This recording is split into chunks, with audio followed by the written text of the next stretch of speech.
आज जल झूलनी एकादशी है, उसी के बारे में कथा है, आप सब जरूर सुनिए। एक समय की बात है जब राजा युधिष्ठिर श्री कृष्ण जी के पास गए और बोलने लगे, प्रभु एक कोई ऐसा व्रत बताइए जो बहुत ही सरल और बहुत ही फलदायक हो। तब भगवान श्री कृष्ण युधिष्ठिर को बताने लगे कि भादव पक्ष में एकादशी का व्रत बहुत ही फलित और पुण्यदायक है, बहुत ही सरल है।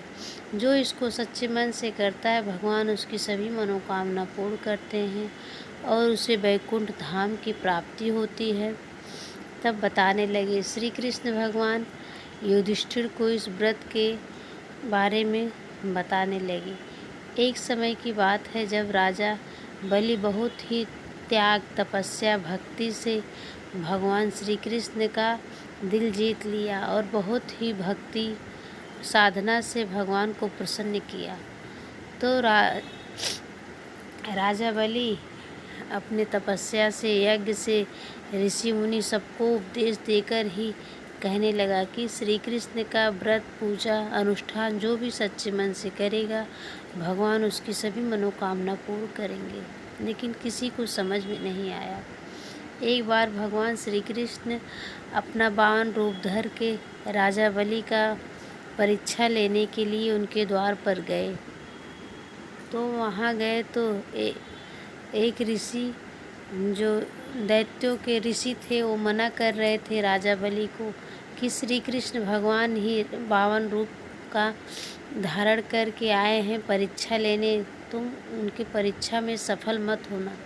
लेकिन राजा बलि उनकी बात को न मानकर भगवान वामन के सब परीक्षा को देने के लिए तैयार हो गए।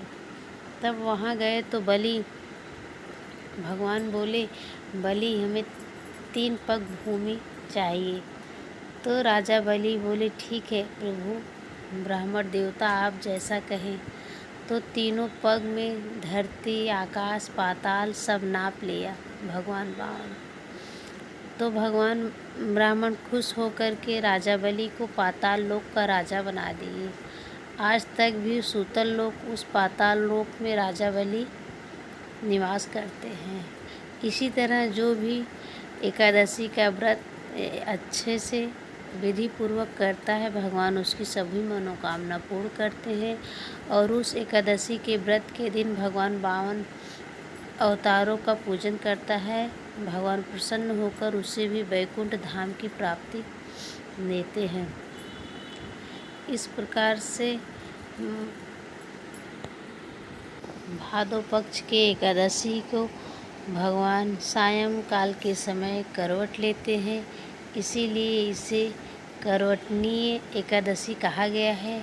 और इस एकादशी के दिन जो चांदी, तांबा और चावल का दान करता है भगवान प्रसन्न होते हैं, उसे धन धान्य से भरपूर करते हैं और उसके सभी मनोकामना को पूर्ण करते हैं। जो स्त्री या पुरुष दान पुण्य से और विधि पूर्वक व्रत पूजन करता है भगवान के वामन रूपों का, भगवान उसे वैकुंठ धाम की प्राप्ति देते हैं।